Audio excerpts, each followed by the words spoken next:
Good evening, everyone. Welcome to the annual State of the Village Address. This year's presentation is being presented virtually due to the pandemic. While the coronavirus has impacted every aspect of our everyday lives, the village continues to provide the necessary services for our residents, businesses, and visitors to LaGrange Park. Before I go on, I'd especially like to thank Julia Cedillo, our village manager, and all our department heads for the amount of work that they put this together tonight. With everything that's going on, there's very little time to do much, so when they put this together, it was pretty fascinating, so I want to thank all of them. For all of us, this past year is one that we will never forget. In this time of difficult uncertainty, the village forged ahead in the care of our community and took steps to ensure our capacity to respond to ever-changing situations. This year, we issued our first disaster declaration for the protection of our community. Made adjustments in services out of concern our first responders and of our essential workers, ensuring the continuation of services. We assisted our neighboring communities in peaceful protests. We responded to a serious flooding event where we met with residents who sustained serious damage and met with our legislators. We made adjustments to our budget and applied for numerous grants. And today, we remain steadfast in our commitment to serve as we progress forward, sustaining a strong and resilient community. The State of the Village Address presents an overview of the village's accomplishments over the past year. Each of the village's department managers will take a few moments to share with you the items of interest in their respective departments. We will also have an opportunity to hear from the Grange Park Chamber of Commerce and from our partner taxing bodies, the LaGrange Park Public Library and the Community Park District of LaGrange Park. It is my pleasure to be a part of this presentation and provide the opening and closing remarks, because I am so proud of the work that we do, and we do it for the best possible reasons, for the care of our residents. So thanks for joining us. Let's get started. And at this point, I would like to introduce our village manager, Julia Cedillo.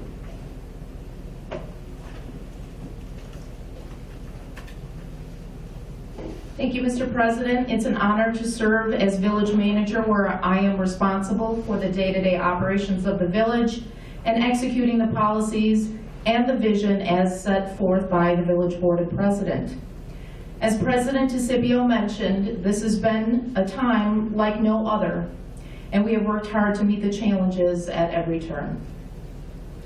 With the onset of the pandemic in early spring, the village managed a balancing act of information overload, understanding mandates, and modifying protocols. COVID-19 continues to be a very fluid situation, and we learned early on that we must adapt very quickly. Staying informed continues to be our best tool in managing the impacts of COVID. As the start of the pandemic, oftentimes there was little information for the village. As a result, we strengthened our connections with neighboring towns, as well as our community partners, some of whom are in the room, as well as with other taxing bodies. I would like to thank the Park District and the library and the school districts for their help in sharing resources and information. It is very reassuring to know that we have such great partners with whom we can collaborate so that no organization is alone in responding to a crisis of this magnitude. Last spring, as COVID intensified and the state began to issue positivity numbers for communities, the village wanted the community to be as prepared as possible. And this meant more information. Staff issued daily COVID updates through the email, through the website, and through Facebook. We created resource pages, a business edition of the Rose clippings, and a list of links to monitor the COVID-19 situation.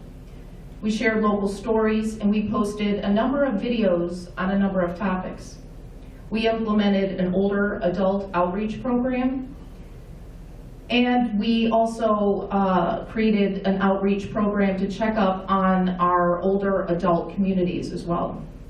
It is important to note that the village monitors both the hospital numbers as well as the COVID positivity rates. And we do notice that we have one of the lower rates around in the area. But we still must remain vigilant in the work that we do, in the actions that we take to mitigate the spread, to keep families healthy, and to not overwhelm the area hospitals to ensure that people get the treatment that they need. Understanding the impacts of COVID onto homeowners, we made adjustments to our transactions and our timelines, and we modified service protocols. President DeCipio talked about that a little earlier. We closed Village Hall to foot traffic. We made some building modifications to enhance safety. We reopened, and we closed again. It is important to note that all village employees continue to report on-site to work, but to ensure continuity of services, we are still closed to the foot traffic. We are here, village staff is here at Village Hall, at our buildings, so if you need anything, just call. The village is also keenly aware of its responsibility to manage crisis, and I would like to say some comments of thanks in that regard. First, I would like to mention the dedication and time spent by the village president and the village board during the COVID crisis thus far. They have worked hard in discussing and implementing measures to prepare the village for an emergency response by approving emergency code amendments, emergency ordinances, temporary approvals for businesses, reevaluating and re-reviewing the budget in light of the potential financial impacts. Your tireless work is greatly appreciated. I'd also like to thank the village's department heads for their work this year. Here they are, most of whom are in this room. In the first couple of months of COVID, they met every day to solve issues and assist in communications to the public and to the village board. For these gentlemen, and Emily as well, it did not matter what you threw at them, they worked through it and they responded quickly, day after day. They, along with the village's staff of 41 full-time and 80 part-time, here they are, they're all here. We checked the names. They all work hard each day and throughout COVID in the delivery of services to our residents. So thank you all to 121 village employees. The work that the village does starts with the village residents in mind. Our job is to care for our residents. We answer questions and handle concerns from the public. Staff executes and enforces policies as directed by the village board. We remain committed to customer service, and we add in training for increased capacity in our response. We communicate information to residents, stakeholders, to make sure that anybody who wants to be involved can be involved.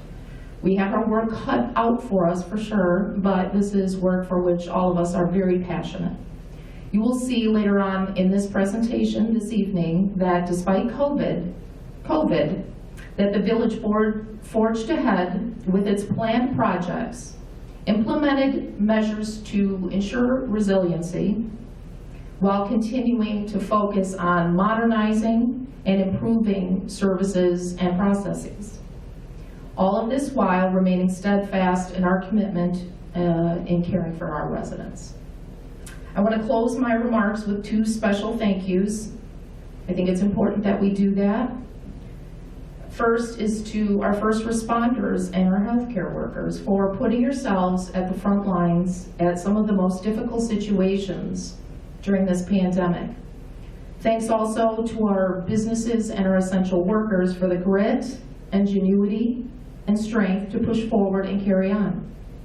I'll talk once more a little bit later, but for now, I'm going to turn it over to Larry Noller, our finance director. Thank you.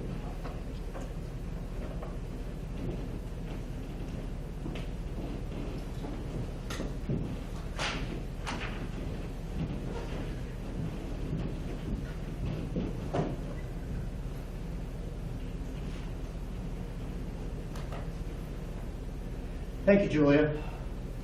One of the primary responsibilities of the Finance Department is preparing and monitoring the village budget.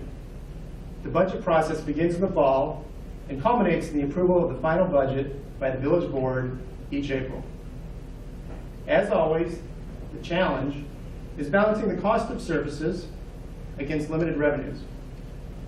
The village's current budget was nearly complete when the COVID-19 pandemic introduced enormous uncertainty into the process. The village immediately re-examined its revenue forecasts and reduced several planned expenditures to accommodate an anticipated decline in revenue. Due to the high degree of uncertainty at the time, it was decided that the village board would review the budget after 3 months to determine if further modifications were needed due to the pandemic. Since then, the village board has reviewed the budget twice. No budget modifications have been necessary because village revenues continue to perform at or better than was originally projected. Furthermore, the village has recently received over $300,000 in CARES Act funding and anticipates additional grant funding through FEMA to assist with the costs of responding to COVID-19. Some of the additional COVID-19 responses that were implemented: there was no change in water or sewer rates this year. There was a 3-month suspension of late fees and shutoffs for utility bills. And we've also increased our online payment processing. The finance department experienced some significant personnel changes this year. We had a retirement of a 40-year employee, Sue Bloom. We had a promotion of anesthesia to our new accounting specialist position. And we hired 2 new part-time fiscal assistants, Kelly Rafferty and Carol Marshall. I would like to thank the entire finance team, all of who excel at providing great customer service to our residents. If you have a question, a concern, or a bill to pay, it is very likely you will start with our customer service desk located in Village Hall. The front desk staff answers the village's main phone line and assists walk-in customers during non-COVID time. And they receive numerous calls and visit each day covering a wide variety of topics. Most of the time, they will have an answer for you right away. Otherwise, they will likely know how to get it for you. The finance department also completed a conversion to new financial software this year. The new software replaced a system originally installed in 1992 and has resulted in much more efficient processes and improved data security. This new system will also allow us to provide additional online services to residents over the next year. Converting to a new software system would be a challenge for staff in any year. The pandemic only added to this challenge, as it was necessary for the vendor to do the entire project remotely. I would like to sincerely thank all village departments for their dedication to the project, and particularly call out Allison Shorley and Anastasia for help leading the way. Finally, 2020 was the 3rd year the village received the Government Finance Officers Association Certificate of Achievement for Excellence in Financial Reporting. This award recognizes local governments that meet the high standards necessary to produce a comprehensive annual financial report. Commonly referred to as a CAPR, this document contains much more than the statutorily required audit report and includes additional financial and statistical information about the village. A CAPR is considered one of the highest quality financial reports a local government can issue. Less than 6% of cities nationwide receive the GFOA's CAPR award. The current CAPR is available on the village's website, along with many other reports. I will now turn it over to Rick Ray, our Director of Public Works.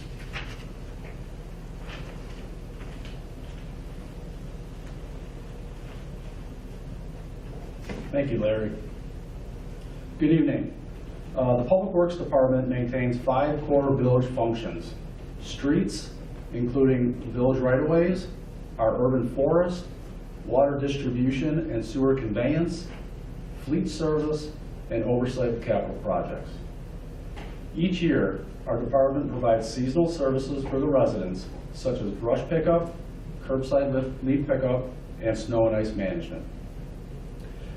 If you notice white stripes on the road during the winter months, then you witnessed our new snow and ice management in action with a technique called anti-icing. Last winter, Public Works began a pilot program to experiment with this technique. Anti-icing is a method of applying liquid de-icer to the pavement up to 5 days before a winter event. The liquid is a 70% salt brine, 20% carbohydrate or beet juice, and 10% calcium chloride. After the liquid is applied, the water evaporates and the remaining ingredients stick to the pavement.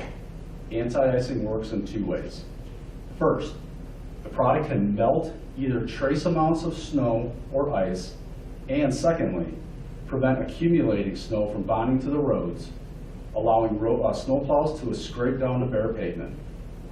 In both outcomes, applying liquids is much safer for our environment and more cost-effective than traditional road salt. The Public Works Department will continue this pilot program into the upcoming winter season. In April 2016, voters approved a $10 million bond referendum to improve our deteriorated roads. Initially, the village was hopeful of repaving roughly 9 or 10 miles, but with competitive pricing from contractors, the village managed to complete a total of 11.26 miles, stretching taxpayer dollars. 2020 marked the final year of the program, with Meadowcrest between 31st and Jackson, and Garfield between Lagrange Road and Community. In addition, this last spring, the village completed reconstruction of 2 alleys just north of 31st Street between Raymond and Alima Terrace. The newly constructed alleys are composed of concrete with create positive drainage to nearby roadways and provide a long-lasting surface. Also this spring, the village constructed 7 new off-street parking spaces with red antique brick style stamped concrete. New sidewalks and landscaping complemented this project. In May, the village experienced substantial flooding within our community. Rain fell over 4 days leading up to a significant flooding event on May 17th. That evening, our sewer systems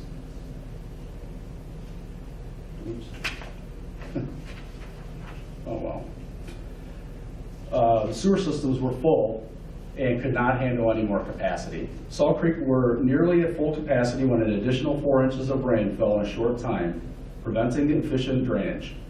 This event impacted many homes. Some experienced backups in basements from surcharge systems, while overland flooding and sizable roadway flooding impacted homes in the central town. The village surveyed sites near Homestead and Monroe to learn how homes flooded in this area. The data received was used to apply for 2 grants. The village did not receive the first grant submission from the Rebuild Illinois initiative, which would separate stormwater directly into Salt Creek. However, the second grant to the Metropolitan Water Reclamation District for a green infrastructure project was reviewed and accepted. This grant will reduce stormwater runoff by creating water-absorbing permeable pavers at 3 intersections east of LaGrange Road on Monroe. The village recently heard through the grapevine that this grant was awarded to LaGrange Park, but we have no official word. Let's all cross our fingers.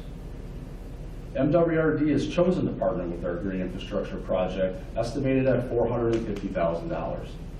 The village's obligation is 20% or $90,000. More information about this project will be released in the near future. Concurrently, the village will continue its planning for a stormwater relief project for the central area for future construction when funding becomes available. This past summer, the village completed a significant water main replacement project along 31st Street. The original water main underneath the pavement on 31st Street was nearly 100 years old and caused several serious water main breaks in the past few years. A new main installed underneath the north sidewalk included new cross mains at each intersection, new fire hydrants, isolation valves, and new copper water services. The increased pipe size will improve water flow for firefighting purposes and provide greater resilience to the water flow in the area's network. The village engineering firm is presently designing a replacement of Park Avenue water main from Harding to Ogden. We are hopeful that this project begins in the near future, possibly next season. At the same time, the village continued to plan for water main replacement on the Grange Road and 31st Street, which has some location challenges that we are working through. We are hoping to begin construction next year. Some folks may recall that the village completed a water and sewer study a few years ago That study identified capital needs and fee structure to maintain our aging infrastructure. The new water and sewer fee plan ensure that the water projects move forward and that portions of our sewer lines are lined every year instead of every other year, which was where we were in the past. This fall, the village entered into a new alternative energy provider that supplies the power for our water pumping stations and streetlights. Not only will the village see an estimated savings, nearly $20,000, but the power is backed by 100% green renewable certificates. This, combined with the village's residential aggregation program, is also backed by 100% green renewable certificates, help place the Grange Park at #2 with the US EPA Green Power Community National Rankings. After 21 years, the Public Works Department will say goodbye to our current John Deere backhoe. The replacement of 2021 Caterpillar backhoe will arrive after the new year. In 2019, the Village of Westchester began a sanitary sewer replacement project installed in Edgewood Lane just south of 31st Street, or the Salt Creek Bike Trail. This project also encompassed the bike path extension from Brainerd to Jackson. Once the project came closer to becoming finalized, the spring rains were upon us. It was evident that the trail just to the west of the bridge was acting differently than in the past. The trail is knowingly in a floodplain by design, but ponding water lasted longer than expected. Elevation grades were taken and verified 2 areas affecting positive drainage. First, the path was reconstructed 3 inches lower than the original grade. Secondly, the ditches next to the trail needed additional grading for drainage control. After much collaboration between village staff, the Forest Reserve, and the Village of Westchester, the contractor completed all deficiencies. While the path will continue to flood during wet weather conditions, it is now demonstrating that it will subside quickly. In conclusion, I'm excited to announce that the village recently added geospatial technology to its list of tools and capabilities. The village became a member of the Geographical Information System Consortium this past summer, which is comprised of over 40 municipalities in the Chicagoland area. GIS has been around for at least 2 decades, but not until recently was the village able to resource this valuable tool. The benefit of GIS is that we are able to store, retrieve data more efficiently. GIS typically includes data associated with land parcels, such as parcel information, addresses, dimensions, land use, zoning, structure footprint, property photos, and utilities such as water and sewer. GIS puts geographical data into a format that allows the data to create visual representations of infrastructure, community assets, and service needs. It also offers a way to view and analyze data, create maps for helping with daily operations, improve decision-making, and effectively respond to customers' requests. I want to thank all the men and women at Public Works for their continued support, their dedication, and hard work this past year, especially given the pandemic, and to the village board that supports all we do. Thank you, and I'll turn it over to Police Chief Tim Contois.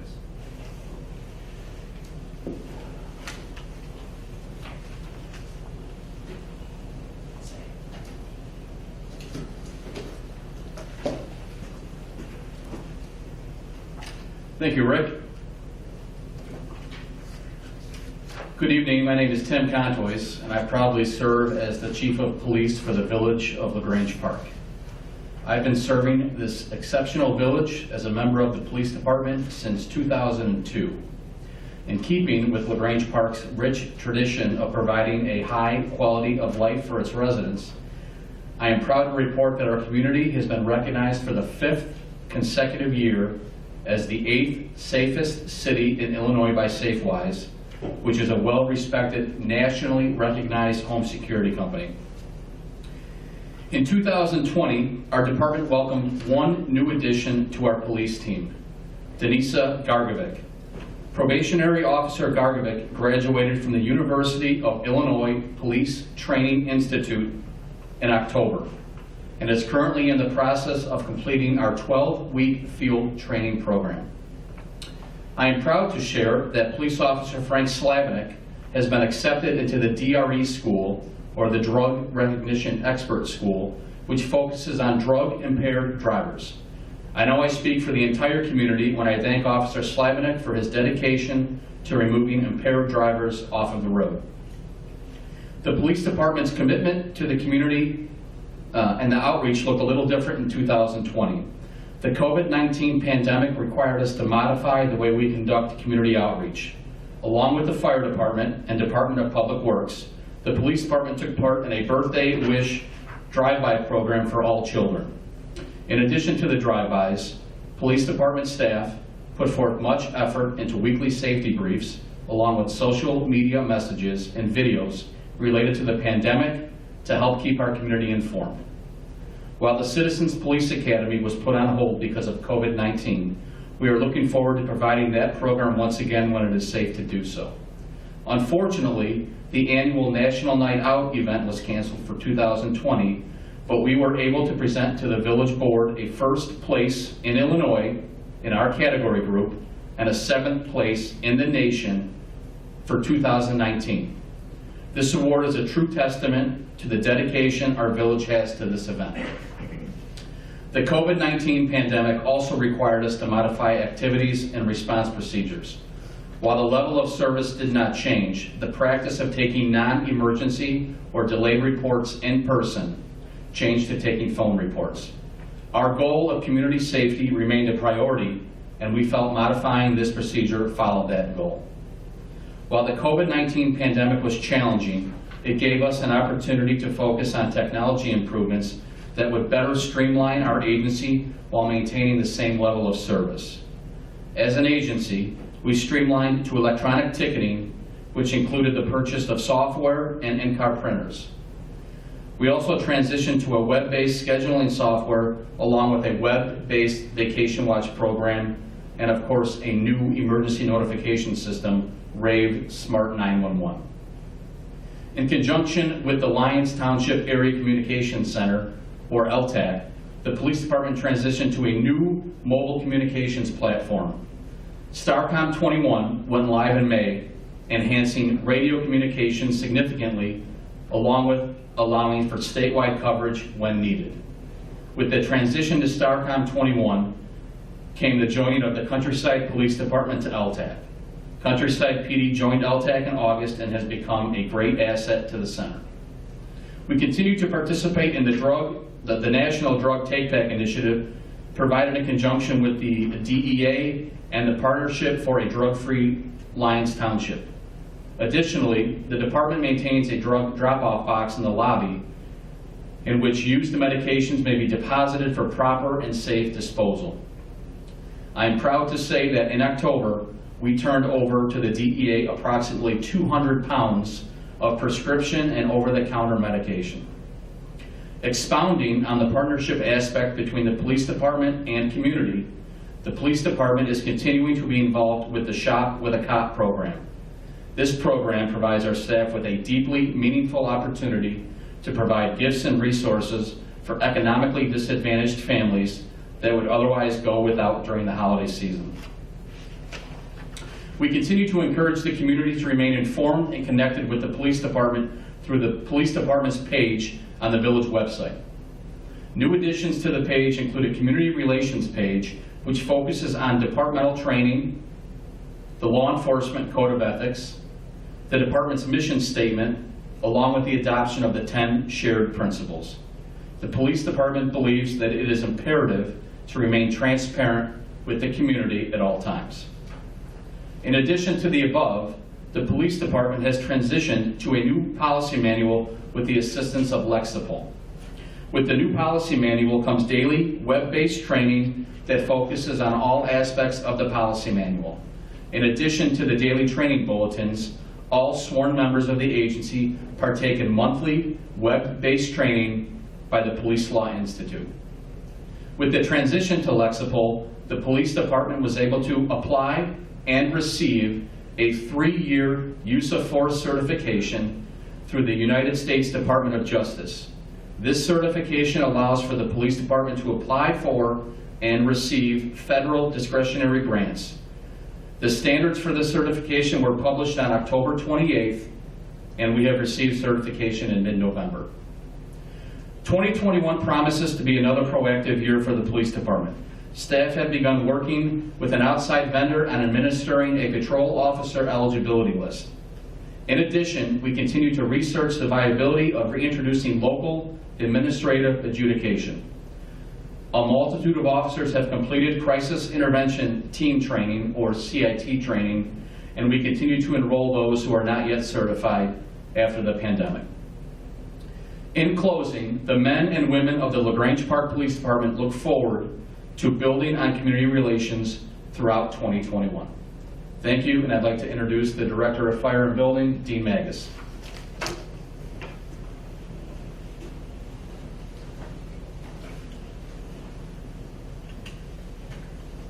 Thank you, Chief Contois. For over 19 years now, I've had the wonderful opportunity and pleasure to lead our village's fire department as the fire chief, and I consider it an honor to do so. I think I can speak for each of our firefighters, EMTs, and paramedics that they also consider it an honor to serve our village. As you are well aware, COVID also affected the fire department in many ways, taking up a great amount of time in planning and changing our operations to ensure safe response. Staff initially participated in near daily conference calls and webinars with neighboring communities, our hospital systems, state EMS and government officials, among others. Staff worked to secure personal protective equipment from various resources such as the Cook County Department of Emergency Management and Regional Security, our hospital system, and various private vendors. Senior staff was also in contact with our assisted living and skilled nursing facilities to exchange information and monitor the conditions within these buildings. Fire department EMS response plans were modified to ensure additional safety of patients and personnel and to include significant cleaning, disinfecting, and decontamination of equipment and personnel. Disinfecting foggers and a UV and disinfecting light were purchased and are regularly used in the cleaning process. In order to further try to keep personnel safe, various training sessions are held through self-study or online, and some in-person training sessions were staggered to reduce the amount of contact between firefighters. Unfortunately, even with this, the fire department has been affected directly by COVID, with several of our personnel testing positive over the last few months, and also actually getting ill from COVID. A couple of these were attributed to exposures on the job, while others were mostly infected elsewhere. Thankfully, they have all recovered from most of their symptoms. Aside from the daily impacts and adjustments made due to COVID, the fire department persevered with many other projects, programs, and activities.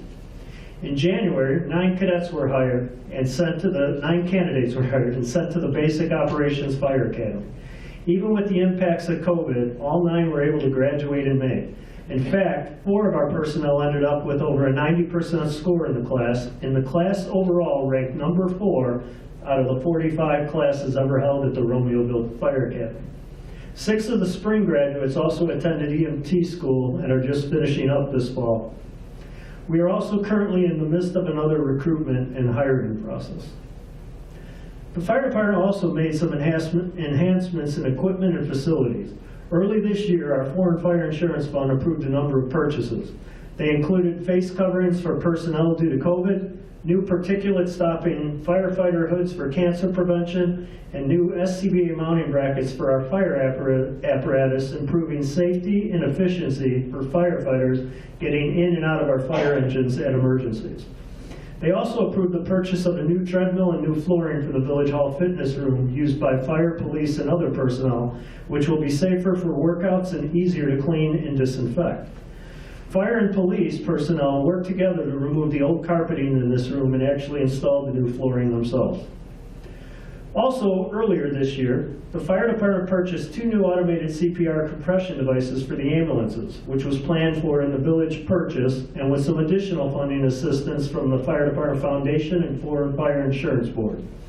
These new devices provide higher quality CPR compressions with limited interruptions compared to manual CPR, and create efficiencies for EMS personnel performing other life-saving measures necessary for a patient in cardiac arrest. In addition, with funding from the village budget and fire department foundation, 2 new thermal imaging cameras were purchased for our fire apparatus, replacing older cameras that had suffered mechanical failures. In addition, in conjunction with improvements made at LTAC and with the police department, our fire department radio communications also moved to the statewide STARCOM 21 system. Again, an enhanced public safety radio network. Staff worked diligently preparing for such, particularly with Fire Department Division Chief Norman. Early this year, although there was not a formal recognition event due to COVID, Evan Lilly was named Firefighter of the Year. Also during the year, some organizational changes were made due to anticipated personnel changes and to work towards some succession planning.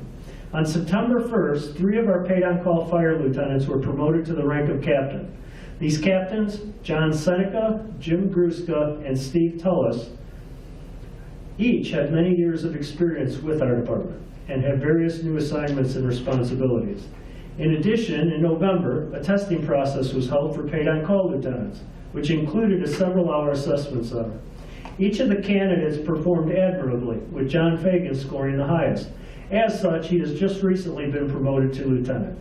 We wish all of these new fire officers well and look forward to the assistance they will provide us in their new leadership positions. Although COVID prevented us from providing in-person fire safety presentations at schools this year, fire department personnel were able to get some fire safety messages out related to Fire Prevention Week. Fire safety materials were provided to schools for all children from preschool through the 3rd grade. In addition, our firefighters created fire safety videos that were released daily during Fire Prevention Week on our Facebook page, the village website, and the fire department YouTube channel.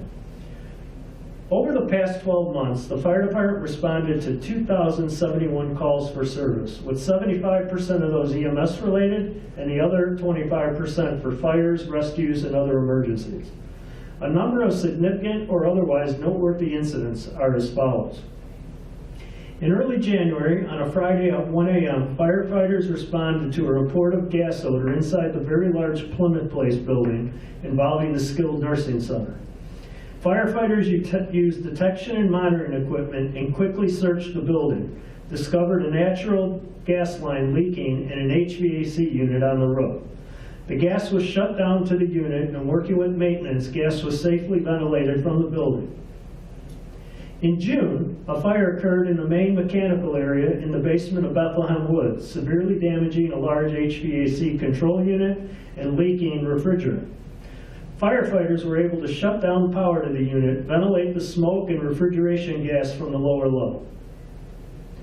In July, firefighters responded to a report of a child trapped in Salt Creek near Brazina Woods, and upon arrival, found the female child along with 2 adult males attempting to rescue her, all trapped by the current in the middle of the creek, holding on to a submerged log. The duty officer initially threw a water rescue rope to them for safety. Another firefighter arrived and, wearing a PFD and tethered with the second water rescue rope, swam out to them. 3 separate trips were made, swimming and bringing each of them back to shore against the current with help from the duty officer and bystanders on the ropes. In early August, primary power lines came down between 1,200 blocks of Kemen and Blanchard, and causing a fire involving a shed, garage, wood fence, and wood storage in a yard.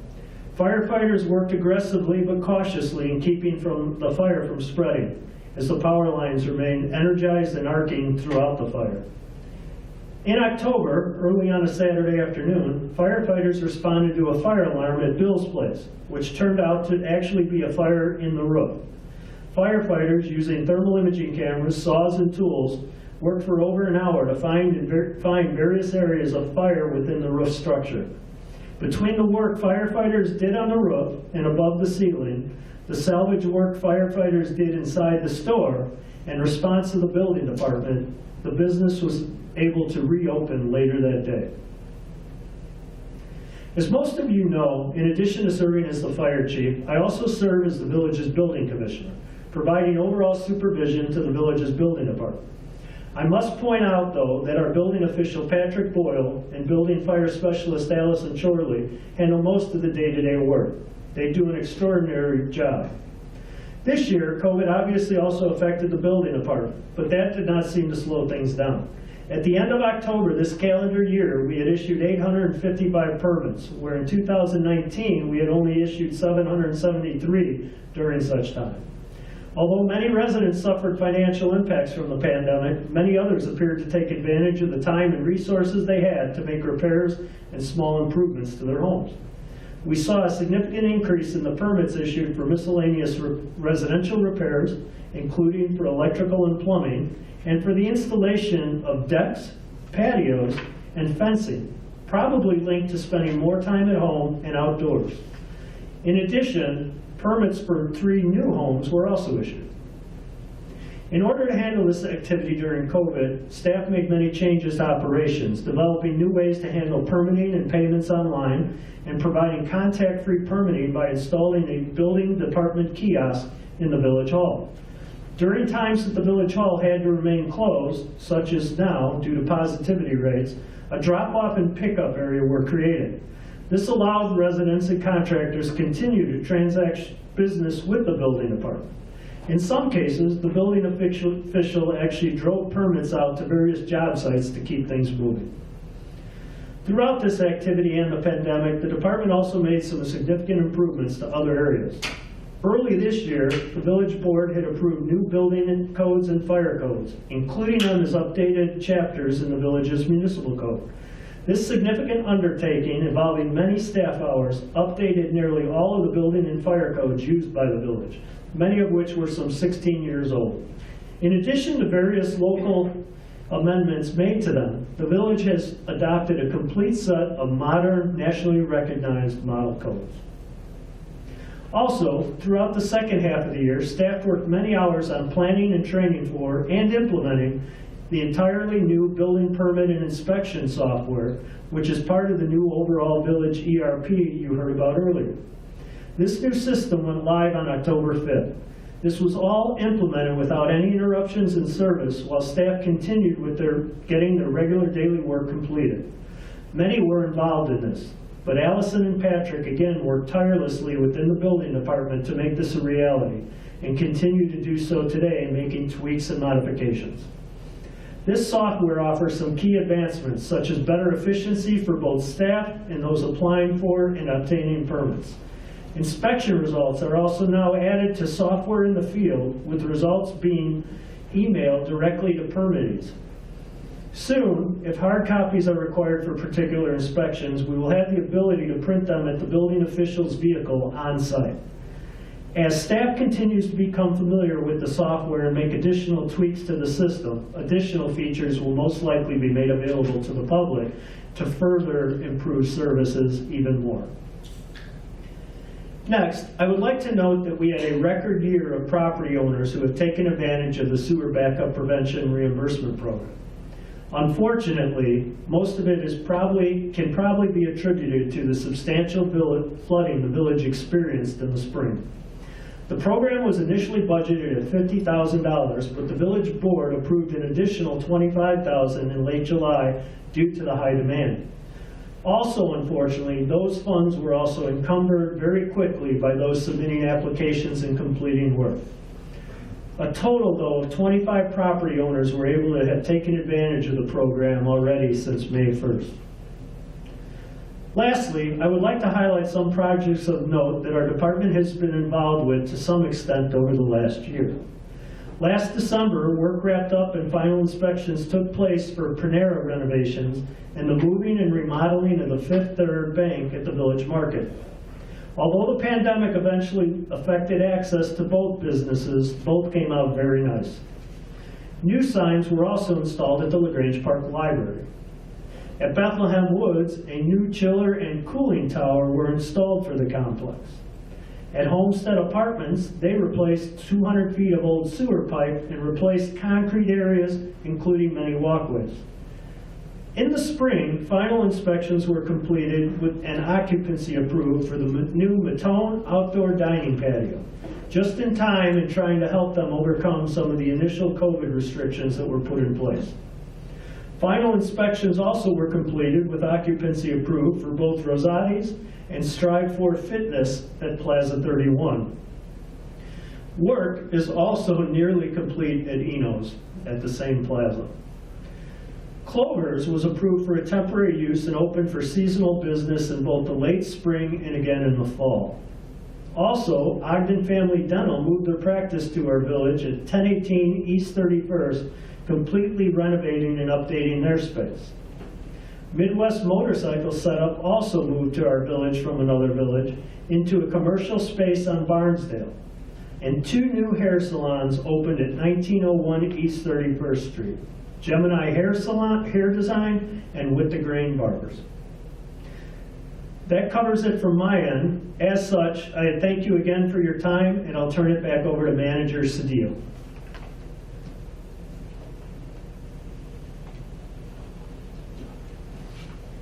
Thank you, Chief.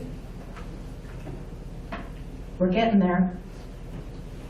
Typically, at this point in the presentation, we turn it over to the Assistant Village Manager, who provides an update on the economic development activities. However, Emily Rodman, who held the position for 9 years, went to join the administration team over with the Village of Glen Ellen. We miss her very much. We wish her well. We do still speak to her quite often. So we are in the process of recruiting to fill that key position and hope to have it filled by February. Our consultant reported to us that we have received over 80 applications, and we are in the process of vetting 20 very highly qualified candidates of the bunch. So stay tuned. Typically, the Assistant Village Manager works very closely with the village's Commercial Revitalization Committee to enhance the village's economic development efforts. Per the recommendation of the CRC, in 2017, the Village Board approved and successfully implemented 2 tax increment financing districts and 4 business development districts, which include nearly all of the commercial property within the village. These are financial tools intended to support reinvestment and spur redevelopment within the community. Since these tools have been implemented, the village has experienced a growing interest in our business community to date. So we'll go over some of these to date. First one here, in 2017, the restaurant Posto 31 opened on 31st Street and was the first business to benefit from the TIF and Business District instruments. In 2018, the village approved a redevelopment agreement with the owner of 1201 Barnesdale for a new self-storage facility. This project includes a full interior and exterior renovation. The project has been significantly delayed due to COVID. However, the owners report that they are committed to moving forward. In the coming days, we will work with the owner to review what they have planned for the site in terms of next steps. In 2019, the village approved its 3rd redevelopment agreement with the owners of Plaza 31 Strip Mall on 31st Street.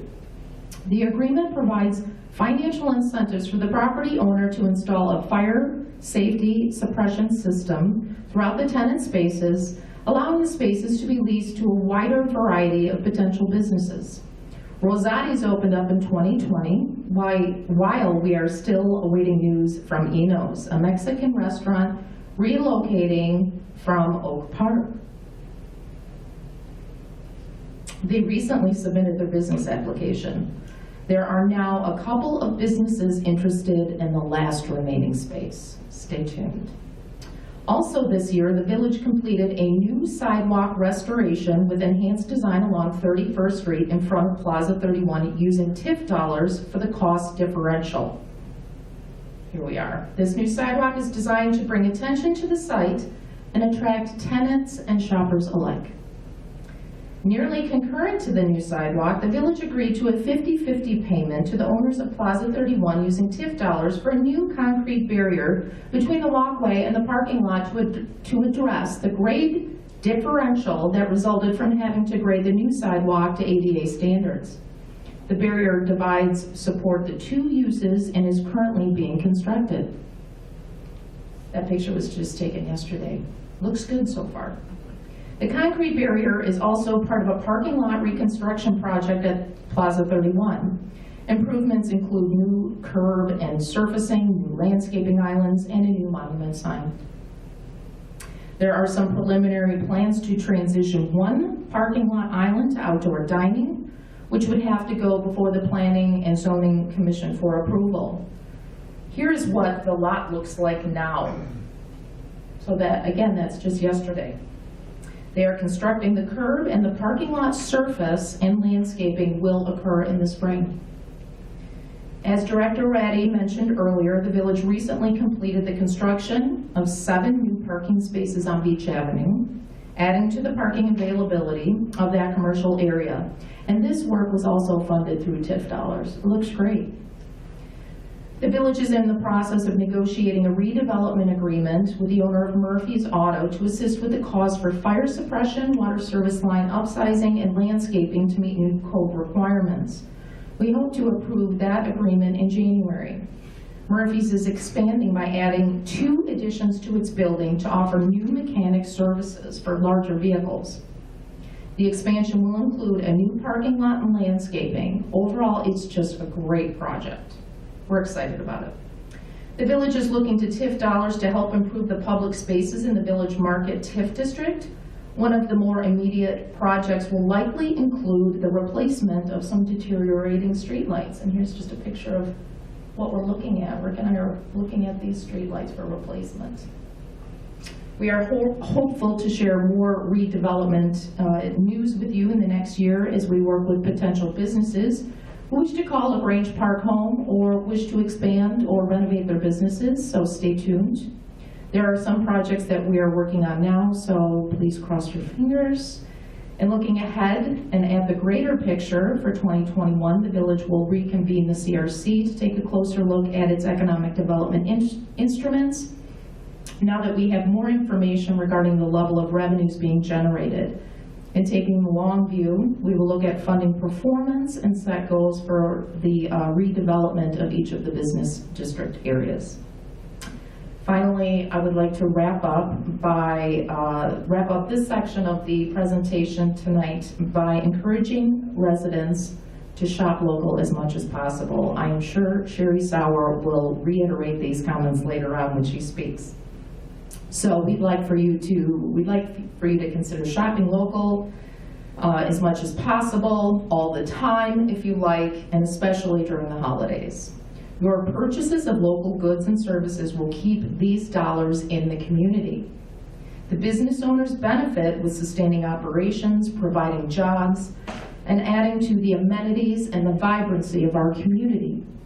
The village benefits from all of those things too, as well as with 1% sales tax to pay for necessary services and 1% business district tax dollars to reinvest in improvements in the district in which the business is located. So get your coffee, refreshments, antiques, your sub sandwich, your craft beverage, gift cards, pizzas, bicycles, health food, salon services, and products locally. It really does make all the difference in our community. Just by ordering takeout, you are helping to strengthen your community. What a delicious way to contribute, I think. While the village board has made economic development a priority, the village would not have seen such success without the benefit of great partnerships, such as with the LaGrange Park Chamber of Commerce. All of their efforts to sustain and grow our local business community are greatly appreciated. At this point, it is my pleasure to introduce Chamber President Sherry Sauer, who will share with you many of the efforts that they have been working on throughout the year. Sherry?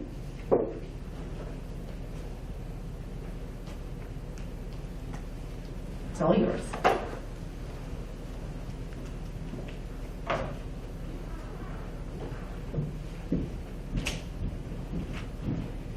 Good evening, everyone. My name is Sherry Sauer, and I'm the president of the LaGrange Park Chamber of Commerce, and it's my pleasure to be here this evening to present with you an update of what the Chamber's been working on this last year.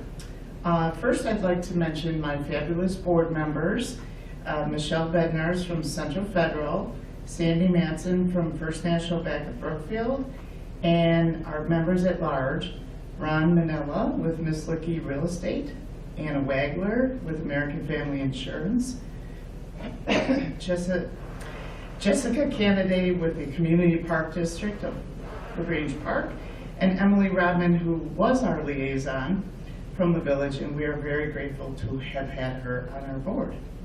We are adding an additional board member in January. His name is Chris Schneider, and we look forward to having him with us and bringing new ideas to the table.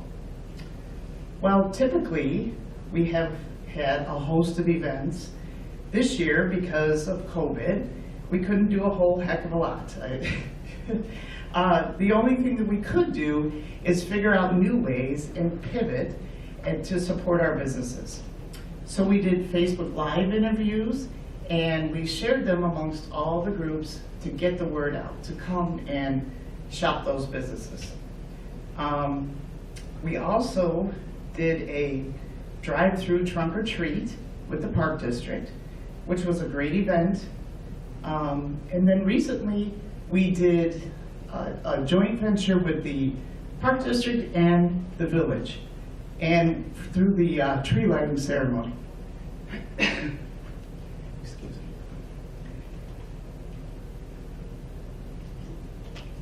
So please stop over at Memorial Park and look at all the decorated trees from our businesses. There are 12 there, the 12 days of Christmas. And also, please continue to shop local. Please check on our chamber website for the deals that our businesses have out there.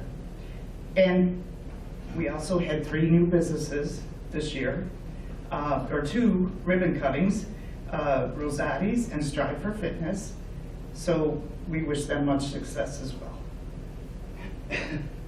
I just want to thank everyone for supporting our local businesses, and please continue during this difficult time, and thank you again.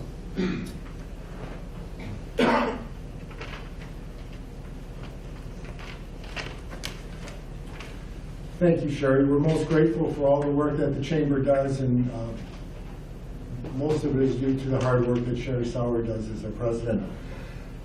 It's a privilege to serve as your president, but really it's a blessing to work with the people that have just presented before you. All our department heads, all our employees are quality acts. They care about each and every one of us. I'd like to just mention Julia Cedillo, our village manager, who works tirelessly for our community, for our residents. She's here late at night, early in the morning, weekends, and her passion is our village. So we're very grateful for all of the people that are employed by us. We're also privileged because one of Julia's mainstays is communication, communication, communication. And so we're very grateful that we have great communication with 2 other taxing bodies in our community, the LaGrange Park Library and the Community Park District of LaGrange Park. So tonight we're privileged to have representation from those 2 groups. We have the Executive Director of the Park District and also the President of the Library Board. So with that, I'd like to introduce Lori Whitman from the Library Board and Jessica Kennedy, the Executive Director of the Park District. So Jessica, come on up.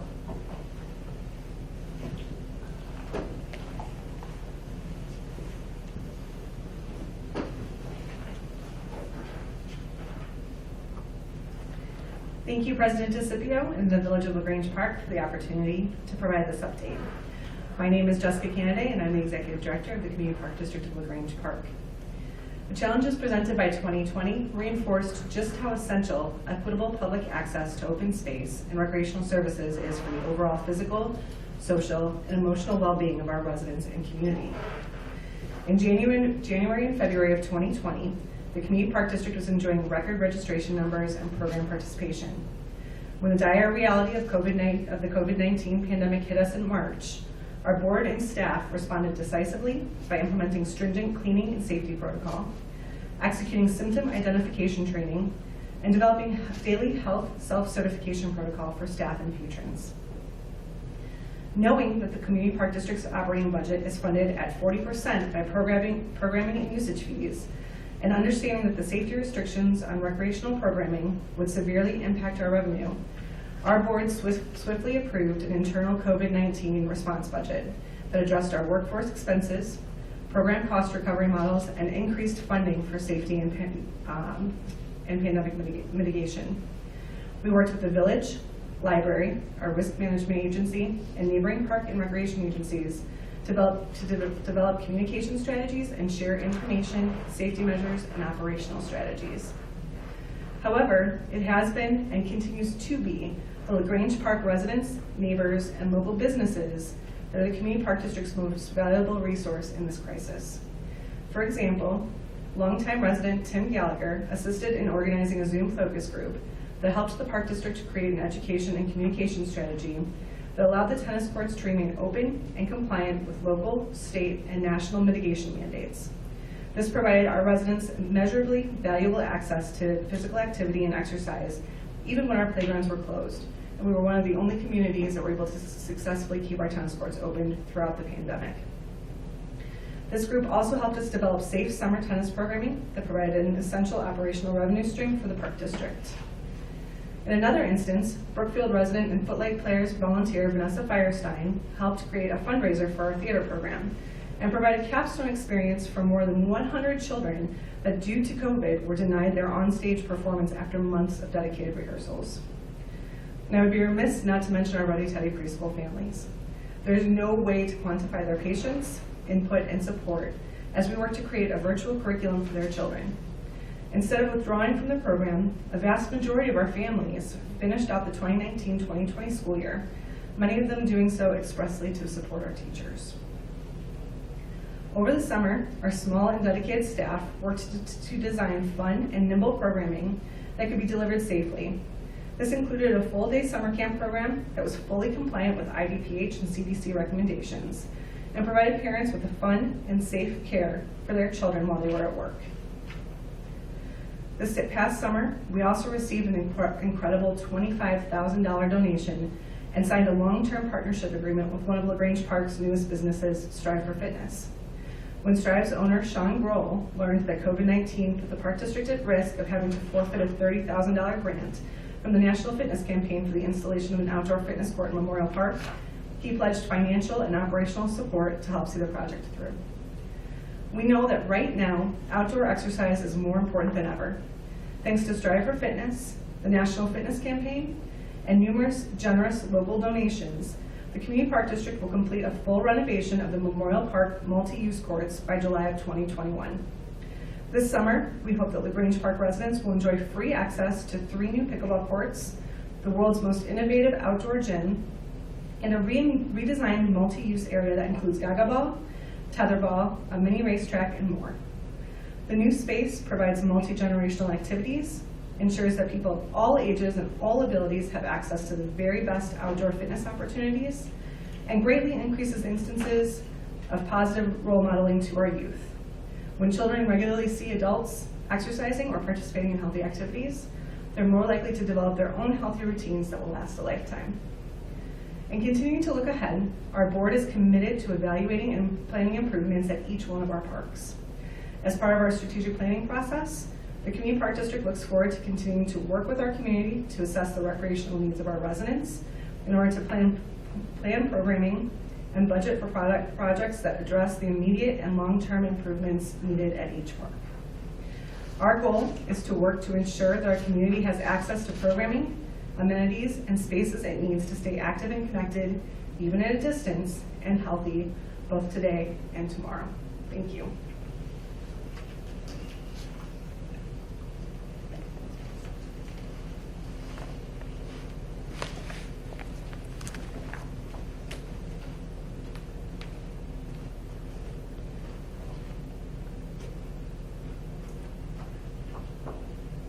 Good evening, fellow residents of LaGrange Park. My name is Lori Whitman, and I'm the president of the Board of Library Trustees of the LaGrange Park Public Library District. It's my honor to share with you tonight how the board and staff of the library have worked for you this year to continue living out our vision of enriching lives. As we reflect on the highs and lows of 2020, certainly there was no greater challenge than facing a global pandemic while still attempting to offer important services to our residents. On March 13, 2020, our library made the difficult decision to close its doors to the public based on the advice of health experts and following the lead of nearly every library in Illinois. During the time the library was closed, our staff shifted into high gear from home. They immediately began researching ways to conduct digitally, new online resources to offer, and how to promote needed services in this new environment.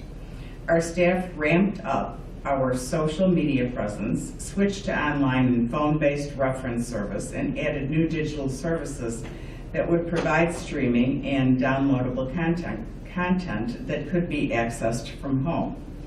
We added Hoopla, a collection of digital books, audio, and video, which has thus far seen over 3,000 borrows.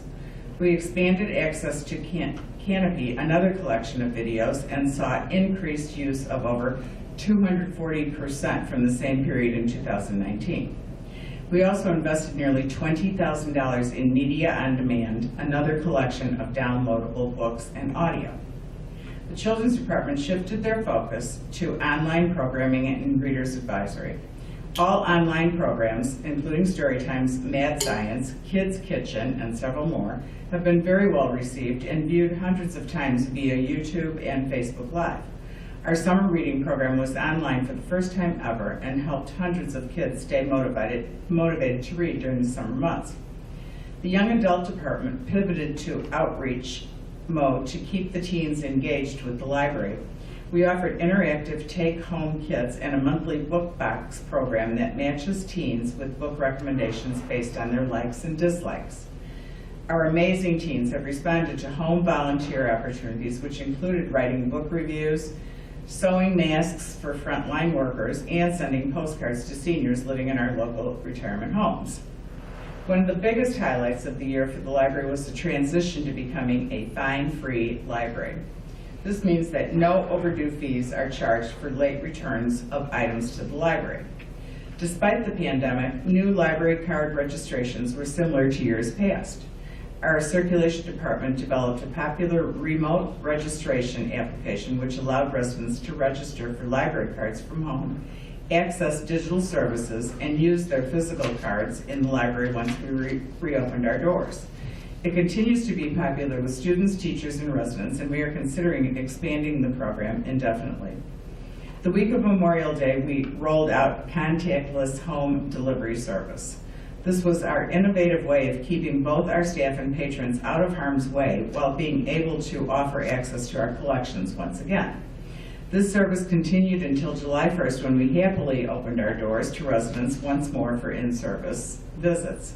In those first weeks and months when people began to trickle back in, over and over again our staff heard the phrase, "We miss the library." Particularly, many of our elderly residents told us they were overjoyed to step through our doors after staying away for 6 months or more. We were pleased to learn in early fall that Cook County was making $5,000 available to libraries through an allocation from the CARES Act.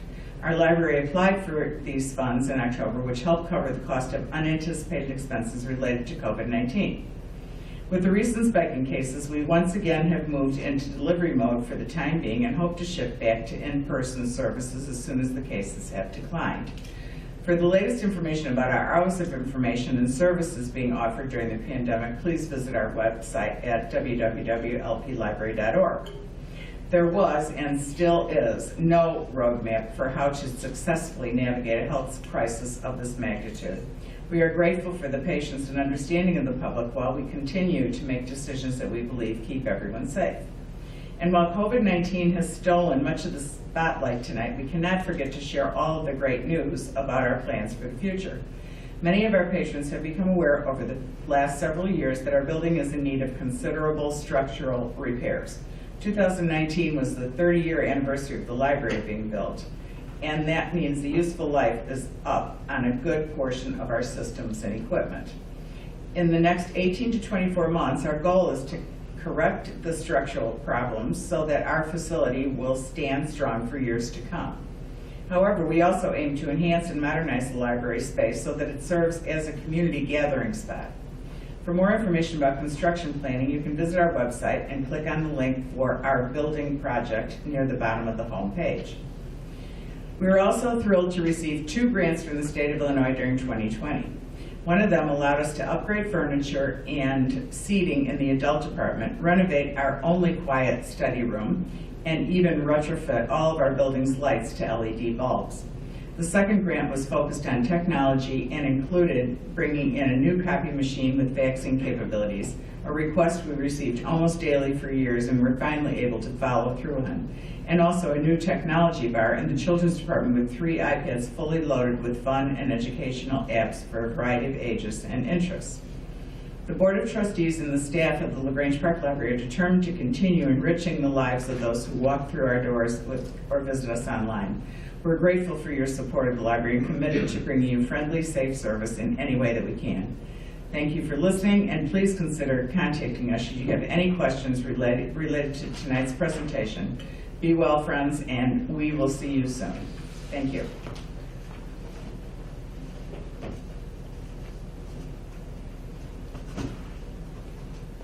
Thank you, Lori. So you sat through and listened to the 2020 State of the Village Address. I hope and I know that you're as proud of our village as we are. And it doesn't happen easily. It's through the hard work and dedication of many, many people that make this come about. First of all, starting with all our employees and our wonderful staff that seriously take our village to heart. But if we've learned anything during these tough times, it's an appreciation of the people, the places, and the things that contribute to our high quality of life here in LaGrange Park. Before I conclude, I would like to offer thanks to a lot of people that have contributed to the success of our village, starting with our village board. These people work tirelessly for our welfare. Trustee Jim Kucera, Trustee Bob Lautner, Trustee Jamie Zora, Trustee Amanda Seidel, Trustee Karen Council, Trustee Michael Sheehan, our village clerk, Megan Quee. I'd also like to thank our consultants who go above and beyond providing the village with expertise in a number of areas.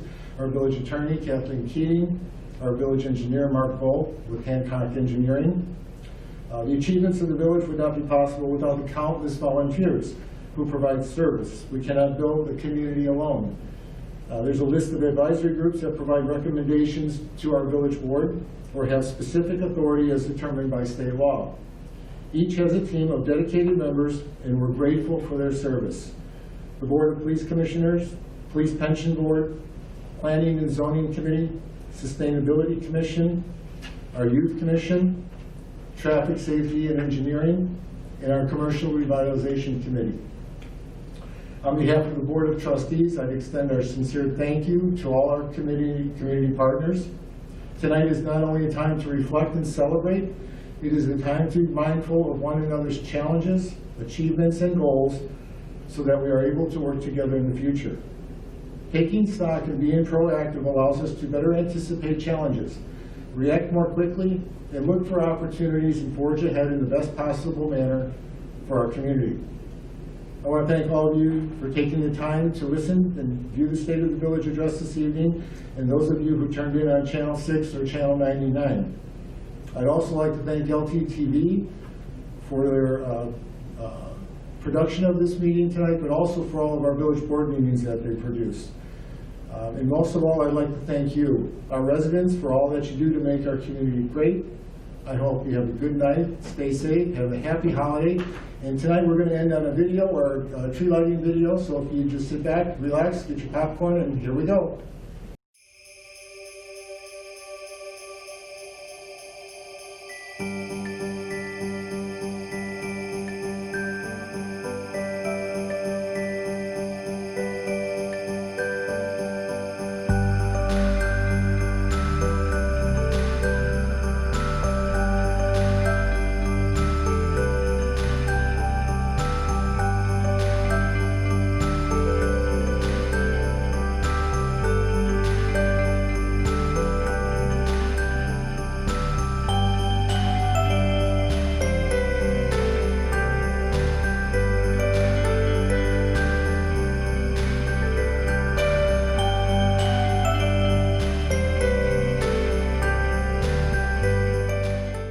Well, good evening, everyone. Welcome to the 2020 tree lighting ceremony. A little bit different this year than it was in the previous years, but we're here We're spreading Christmas and holiday cheer to all of our residents tonight, so please tune in.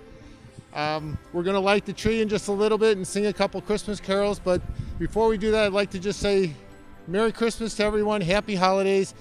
Please stay home, stay safe. Let's get through this pandemic as quickly as we can.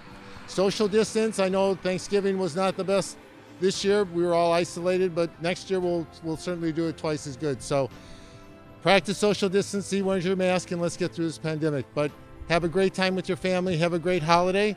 We're glad you're here, and I'd like to turn it over now to Lucy Stastny, who's the Vice President of the Park Board. Lucy? Thank you, Jim, and good evening, and thank you for tuning in with us on this event. On behalf of our Park District staff and board members, we wish to give all of you holiday greetings and our warmest Merry Christmas. And of course, stay safe, stay healthy, and let's have a great new year as well. I'm turning this over now to Lori from our village library.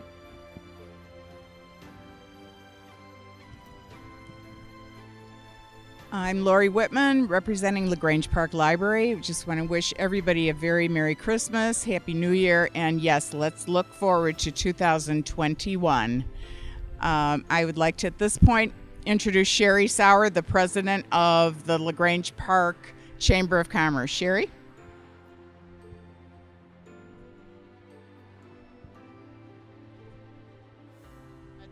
I just want to say Merry Christmas to everyone, shop local, and tonight also we have 12 of our businesses sporting their fancy Christmas trees on the pathway of all the lights, so stop by and check them all out, and stay safe, healthy, Happy New Year. Let's cheers to 2021.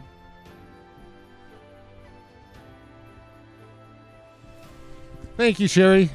So now we'll have the tree countdown. We're not going to sing any carols this year. That's for you to do at home with your children. We're practicing social distancing, so I can't hear anybody around me. But we'll count down for the tree lighting now. So if everyone's ready, we'll all count down. 3, 2, 1.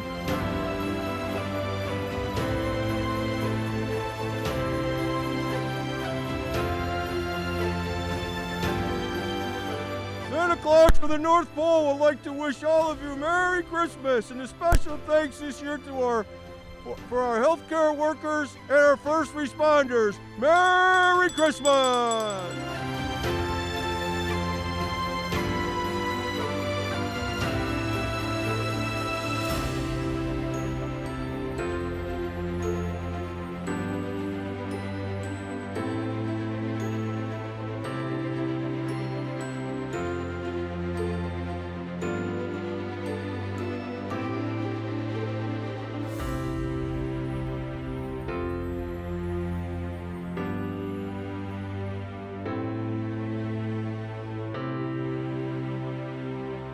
Dr. DeCipio, what would you like for Christmas this year?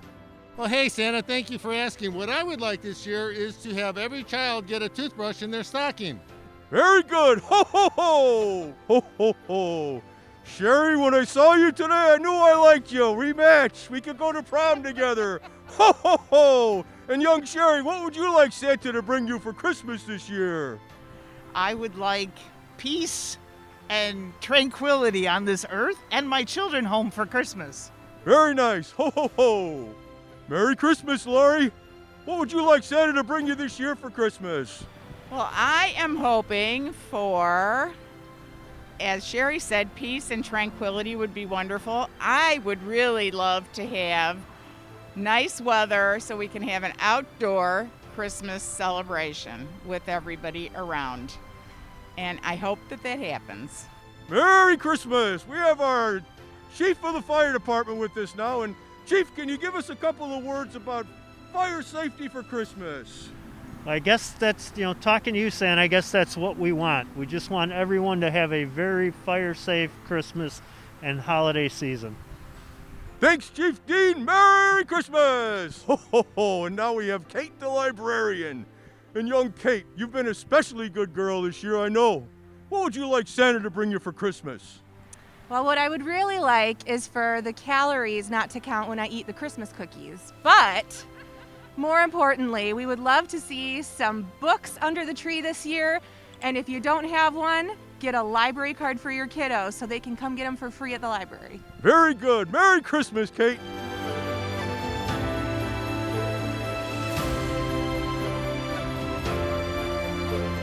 So again, thank you for participating in our 2020 tree lighting ceremony. I want to thank LTTV for filming our production here, and it'll be on broadcast tomorrow. I'd like to thank Julia, our village manager, Rick Ratty, our public works director, the community park district, the chamber, library, all those who have helped participate and make this event happen. A little different this year, but we'll look forward to next year. So everyone have a great holiday season, Happy New Year, and Merry Christmas. Thank you.